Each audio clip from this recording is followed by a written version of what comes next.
¿Qué tal amigos? ¿Cómo están? Muy buenas noches. Bienvenidos a una nueva edición de Espacio Libre, la primera edición del año 2019. Le damos a todos la más cordial bienvenida. Un servidor, Paco Pérez García, los invita a compartir con nosotros estos minutos donde estaremos analizando los hechos que han marcado la jornada, sin duda alguna. Los principales hechos que el día de hoy han dicho presente en una jornada que no ha parado en realidad desde la noche del 31 de diciembre. Cuando el fiscal de la Nación, del año pasado, cuando el fiscal de la Nación, Pedro Chávarri, decidió finalmente, en ese momento, el 31 de diciembre, decirle a los fiscales Rafael Vela y José Domingo Pérez, decirles adiós, separarlos del cargo, ¿no es cierto? Y esto generó que inmediatamente, en la misma noche del 31 de diciembre,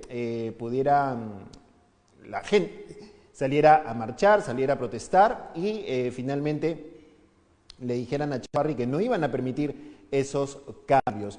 Esos cambios que al final Pedro Chávarri tuvo que dar marcha atrás, ¿no es cierto? Y llegaron hasta un punto en el cual hoy día, ante la Junta de Fiscales Supremos, el señor Pedro Chávarri, a quien veíamos en imágenes, terminó por renunciar. Renunció ante la Junta de Fiscales Supremos, no sin antes decir que todo formaba parte de una situación en la cual le echaba la culpa a todo el mundo. Le echa la culpa a los medios de comunicación, le echa la culpa a la injerencia del Poder Ejecutivo, le echa la culpa al clima, le echa la culpa a que la selección no pasó a la segunda fase del Mundial, en fin, le echa la culpa a todo lo que haya en el ambiente, a todo lo que haya en el escenario y no toma una posición de decir, ok, me equivoqué en esto, no asumí la responsabilidad que debía asumir cuando pasó cierto tema, ¿no es cierto? Y finalmente Pedro Chávarri, en declaraciones también a un medio colombiano, explicaba esta mañana que renunciaba debido a la injerencia de un poder del Estado, a la injerencia del Poder Ejecutivo. Pedro Chávarri en la mañana brindó declaraciones a un medio de comunicación colombiano, como lo decíamos, y seguramente esperaba pues que no se supiera las cosas que se están haciendo aquí en el país, ¿no es cierto? Las acusaciones que hay en su contra. Sin embargo, no esperaba Chávarri que el periodista colombiano que lo entrevistó estuviera mucho mejor preparado que varios coleguitas de por aquí y que supiera y conociera los detalles, incluso el tema que se había conocido también temprano de la invasión que había habido a las oficinas que habían sido lacradas por el fiscal José Domingo Pérez en esta intervención que hubo el último fin de semana. Conforme fueron transcurriendo las horas, se conoció que la famosa oficina que había sido intervenida por el fiscal José Domingo Pérez había sido delacrada, es decir, habían roto el sello, habían roto los papeles con los cuales se bloqueaba la puerta y, como vemos en las imágenes, y se había procedido a retirar documentos, a retirar papeles y horas más tarde se conoció que había sido la ex congresista Rosa Venegas, asesora del fiscal de la Nación Pedro Chávarri, quien había sacado, según declaraciones textuales, solo 3 cajitas, nada más. 3 cajitas nada más sacó de documentos íntimos, señala la señora Rosa Venegas, documentos personales. Ya ha invitado al fiscal, José Domingo Pérez, lo ha invitado a su casa, pero no para tomar un café, sino para decirle, mire, acá está lo que he sacado, estos son los documentos que he sacado, estas son mis cosas íntimas que he tenido que sacar por mi labor también como periodista, dice, ¿no? Y yo tengo contactos, tengo una agenda, tengo cosas ahí que obviamente cualquiera no podría verlo. La señora Venegas no se da cuenta que lo que ha hecho es una violación a la ley, una violación a la norma. Es decir, si la fiscalía, si la autoridad correspondiente sella una oficina, es como cuando vemos en estas series, ¿no es cierto? O como cuando vemos en las noticias que la policía bloquea con una cinta amarilla una escena del crimen. Tú no puedes ir pues a meterte por debajo de la cinta amarilla y a recoger pues las pruebas que están ahí. Eso es un crimen, estás alterando una escena del crimen. Aquí igual lo que estás haciendo es alterar un lugar que ha sido intervenido y que es objeto también de una investigación fiscal. Y sobre eso hay que tener muchísimo cuidado. Ese fue el segundo tema. La señora Venegas ha dicho que no tiene miedo de que le pidan una prisión preventiva. Ya se ha hablado de que podría ser objeto y pasible de una pena de prisión de hasta 6 años por el delito de encubrimiento, al haberse apropiado de pruebas que estaban al interior de una oficina que había sido lacrada. Y cuando estábamos en este asunto, cuando estábamos en todo este tema de que el fiscal se iba, de que renunciaba, de que la señora Zoraida Ábalos asume el cargo y que ha declarado en emergencia el Ministerio Público, diciéndole al Congreso, ¿sabes qué, Congreso? Tú no sirves para nada, yo me encargo mejor de arreglar el gallinero acá porque la cosa está así de complicada. Entonces la fiscal de la Nación decidió hoy día declarar en emergencia el Ministerio Público y mientras estábamos en eso, en el Congreso se volvió a armar la pampa. Y se volvió a armar la pampa porque el congresista de Belaunde, como recordamos, ayer no retiró las palabras que les había proferido a la bancada de Fuerza Popular. Ustedes están, ¿cuál era el tema? Ustedes han sellado un pacto con la impunidad, un pacto de impunidad con el fiscal Pedro Chávarri. Obviamente los fujimoristas han salido pues a reclamar, a saltar y no han parado hasta que hoy se ha presentado una denuncia ante la Comisión de Ética contra el congresista Alberto de Belaunde, que entendiendo cómo actúa la Comisión de Ética con la presencia de los fujimoristas seguramente le va a dar paso bastante rápido para meterle una sanción a Alberto de Belaunde. Esto es lo más probable, esto es lo que seguramente va a pasar. Alberto de Belaunde ha declarado en sus redes sociales, ha escrito en sus redes sociales, en sus cuentas de Twitter y de Facebook, que esta medida la considera un galardón a su trabajo parlamentario. Lo cierto es que el señor Alberto de Belaunde dijo cosas que muchos piensan y que muchos pensamos en la calle. Dice de Alberto Belaunde, viniendo de ustedes, lo vemos en pantalla, esta denuncia la tomo como una labor, como un galardón a mi labor parlamentaria. Esto ante el tuit de Carlos Tubino, donde informa que se ha presentado una denuncia contra él ante la Comisión de Ética. Dice Tubino, al haber difamado y humillado a la bancada de Fuerza Popular en el Pleno del Congreso, mostraron una actitud intolerante y violatoria del artículo 20. Intolerante, dice Tubino, o sea, este es realmente exquisito de leerlo y de verlo, ¿no? Porque que Carlos Tubino diga que alguien tiene una actitud intolerante es, vamos, no se necesitan calificativos para opinar y hablar al respecto. Pero no solo se ha quedado ahí, no solamente han ido contra Alberto Belaunde, sino que han ido también contra Daniel Salaverry, el presidente del Congreso de la República. ¿Se acuerdan que el año pasado, en octubre del año pasado, se discutió una ley en la cual se estaba viendo la posibilidad de que se dictara arresto domiciliario para personas mayores de 75 años, para que no puedan pasar sus días en prisión? Obviamente esta ley era una ley con nombre propio. ¿Por qué? Porque se había indultado a Alberto Fujimori y se estaba analizando la posibilidad de anular o no el indulto. Entonces, ante esta posibilidad de que se anule el indulto, los fujimoristas lo que hicieron con la venia de en ese entonces la lideresa de Fuerza Popular Keiko Fujimori, que dijo, no, ahora sí vamos a apoyar a mi papi, vamos a emitir una norma para que todas las personas mayores de 75 puedan tener arresto domiciliario. La norma pasó como por un tubo. Salaverry no escuchó a la oposición, Salaverry no escuchó a la bancada de izquierda le dijo no, que esa era una norma con nombre propio, y el señor que aparece en nuestras pantallas, no, yo no, sino el que estaba hace un rato, el señor Salaverry, dijo, no, vamos con esta norma, pase de una vez, se exonera de comisiones, vamos al pleno, ¡pum!, se aprobó. Las bancadas de izquierda presentaron una moción de censura en octubre del año pasado, por la forma en que Daniel Salaverry había manejado la mesa directiva. Obviamente, la censura no pasó por la fuerza mayoritaria del fujimorismo. Y Daniel Salaverry continuó en su cargo, sin ningún problema. Hoy, ¿cómo han cambiado los tiempos, Venancio? Decía mi viejo emulando una canción. ¿Cómo han cambiado los tiempos? Han pasado noviembre y diciembre, menos de 3 meses, ¿no es cierto? Y ahora el fujimorismo presenta una moción de censura contra Daniel Salaverry. Son más de 30 congresistas los que ya la han firmado, y si esta moción de censura procede, lo que va a ocurrir ahí es que Daniel Salaverry va a tener que dejar la presidencia del Congreso y, excepto que se censure a toda la mesa directiva, aunque solamente se está hablando de Salaverry, pero si se censura a Daniel Salaverry, asumiría el cargo la señora Leila Chihuán. Y ya sabemos lo que pasa cada vez que Leila Chihuán o el señor Segundo Tapia asumen la presidencia del Congreso. Hay unos ajustes en esas sesiones, en esos debates, que son realmente increíbles. Lo cierto es que, como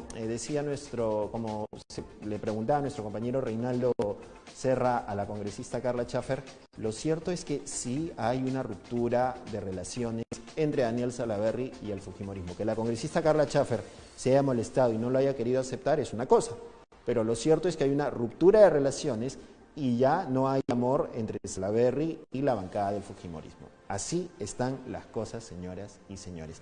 Ese es el escenario político al solo 8 días de haber iniciado el año 2019 y ya parece que hubiera pasado 2 años por lo menos de 2 años por lo menos de coyuntura.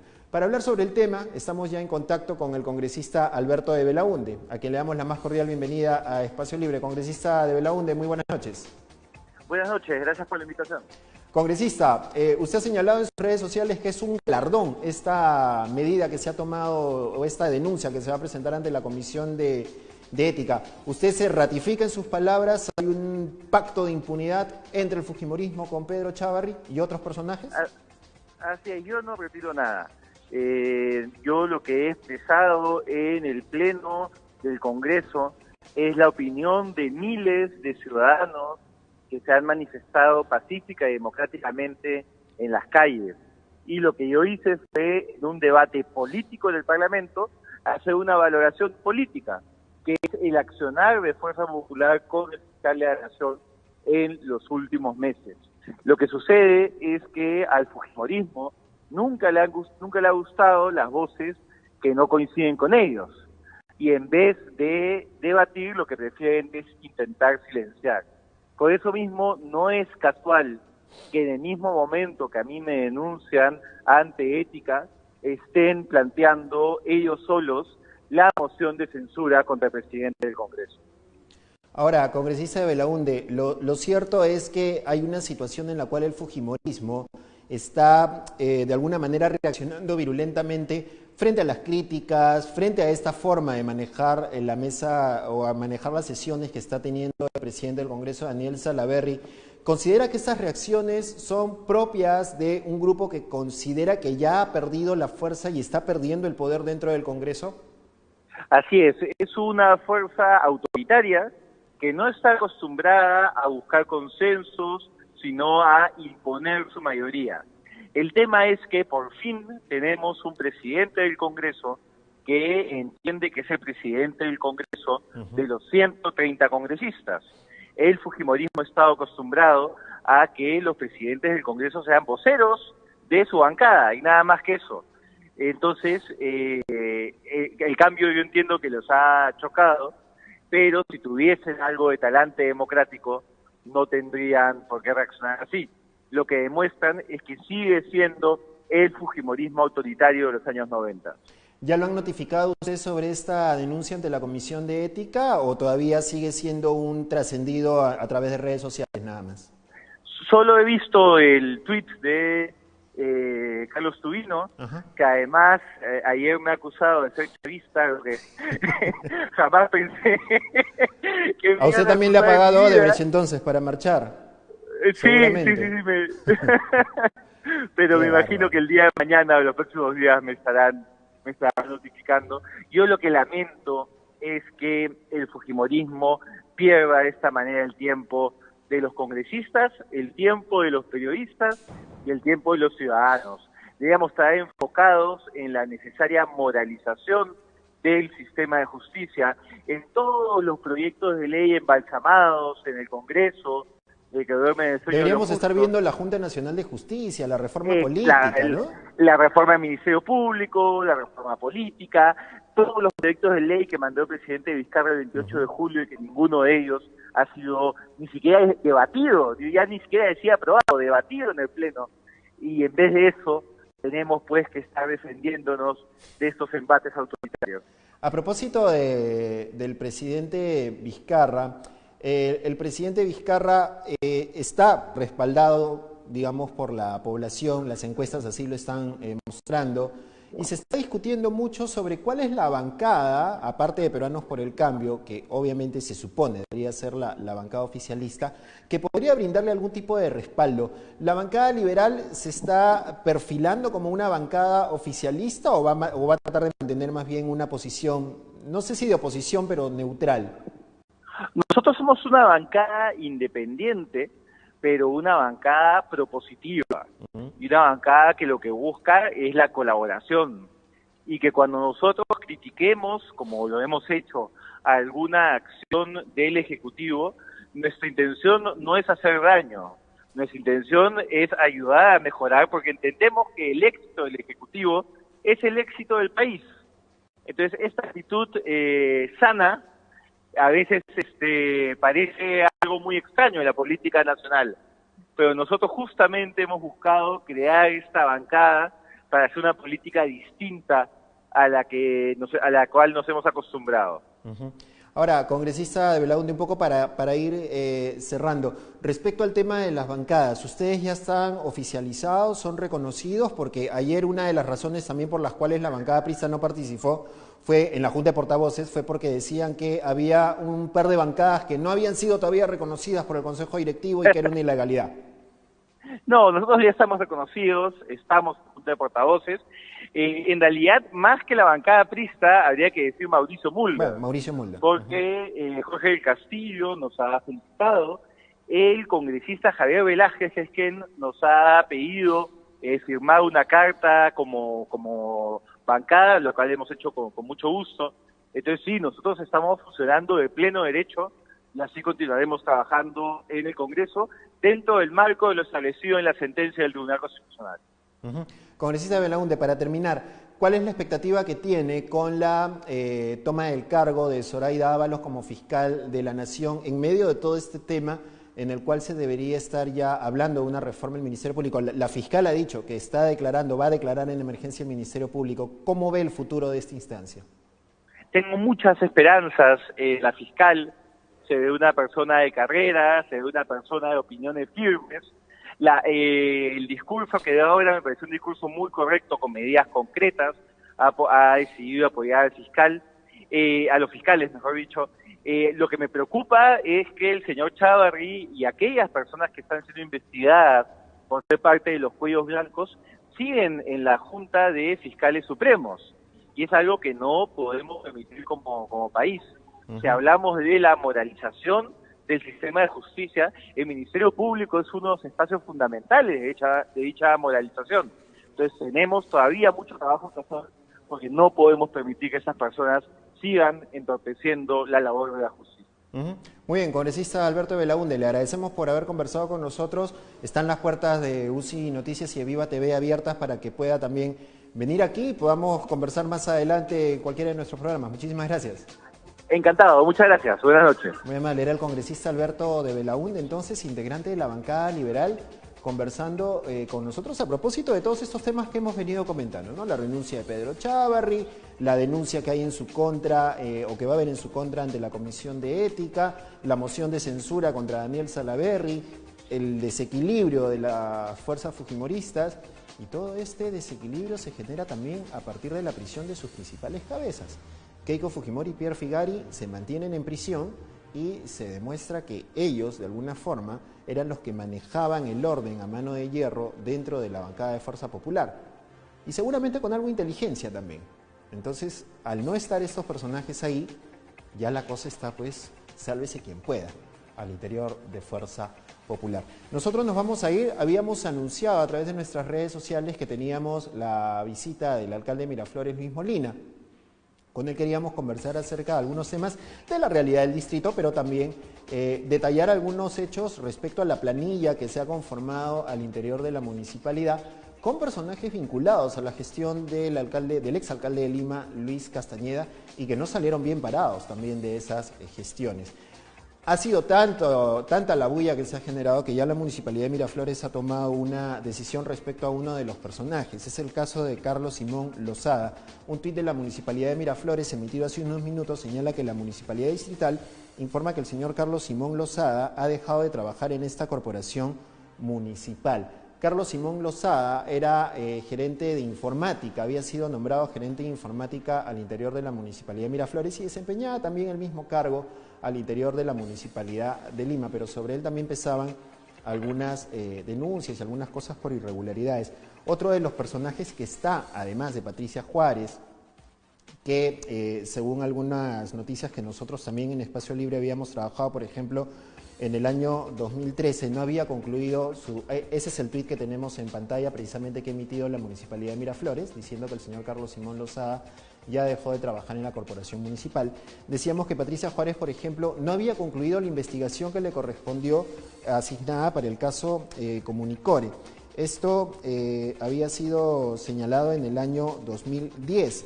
Castañeda Locio, el alcalde de ese entonces, envió un memorando para iniciar procesos disciplinarios contra varios funcionarios que estaban implicados en la gestión, en el caso Comunicore. Patricia Juárez, en ese momento como regidora, no hizo o no terminó la investigación. Patricia Juárez también se le acusó en un momento determinado de beneficiar a su hija durante la gestión de Luis Castañeda. Se le brindó una concesión, ¿no es cierto?, un acuerdo a la hija de Patricia Juárez, a la empresa de Patricia Juárez, a través del Hospital de la Solidaridad. Una cosa que también debería tener en cuenta el alcalde Lucho Molina. Y el señor Óscar Lozán, que está como funcionario también de la municipalidad, está precisamente en la municipalidad de Miraflores como gerente, ¿no es cierto? Él ha sido directivo de la Caja Municipal de Lima. Y hay una resolución de la Superintendencia de Banca y Seguros, que señala entre sus puntos del año 2017 que este señor Óscar Lozán no estaba capacitado y no estaba apto para poder desarrollar sus funciones en este cargo, ¿no?, como director de la Caja Municipal de Lima. Ahora, hay que señalar que el señor Óscar Lozán había permitido que se remitan una serie de créditos de consumo al señor José Arturo Medina Ochoa, quien también era funcionario de la Caja, a pesar de que el señor Medina Ochoa tenía presencia en la central de riesgos, tenía reportes en la central de riesgos. Esta resolución de la Superintendencia de Banca y Seguros dice que el señor Medina y el señor Lozán también tenía reportes en las centrales de riesgo. Y según la norma de la Superintendencia de Banca y Seguros, un director de una caja municipal o de una institución financiera estatal no puede estar en una central de riesgos y menos otorgar créditos a nombre de otras personas. Esto lo sabía el señor Lucho Molina. Él dice que recién iba a conversar con sus funcionarios y que iba a pedir las explicaciones del caso. Nos hubiera gustado que esté acá para que nos pudiera comentar si sabía de estos casos y de estos temas, pero estamos seguros que estará en algún otro programa de UCI Noticias o vendrá acá también para poder conversar con él respecto a este tema y respecto al señor Mario Casareto, quien fue implicado como responsable junto a Castañeda y junto al gerente de fiscalización como responsables por el incendio ocurrido en las Malvinas, donde fallecieron 2 jóvenes encerrados al interior de un container. Mario Casareto también fue implicado o fue señalado por no haber realizado precisamente en esas épocas, haber gestionado la compra de equipos para los bomberos. Varias cosas, señor Molina, que esperemos se puedan resolver y se puedan responder para beneficio también de los vecinos de Miraflores. Usted dijo en una carta durante las elecciones que no iba a estar sometido a ningún partido y que no iba a tener tampoco presencia de la gente de Solidaridad Nacional. 16 funcionarios al interior para pensarlo. Nos vamos, hemos llegado al final, vamos nosotros a continuar con Noches Informativas con nuestro compañero Reinaldo Serra. Nosotros nos encontramos, Dios mediante, el próximo martes a las 8 de la noche. Nos vemos, chau.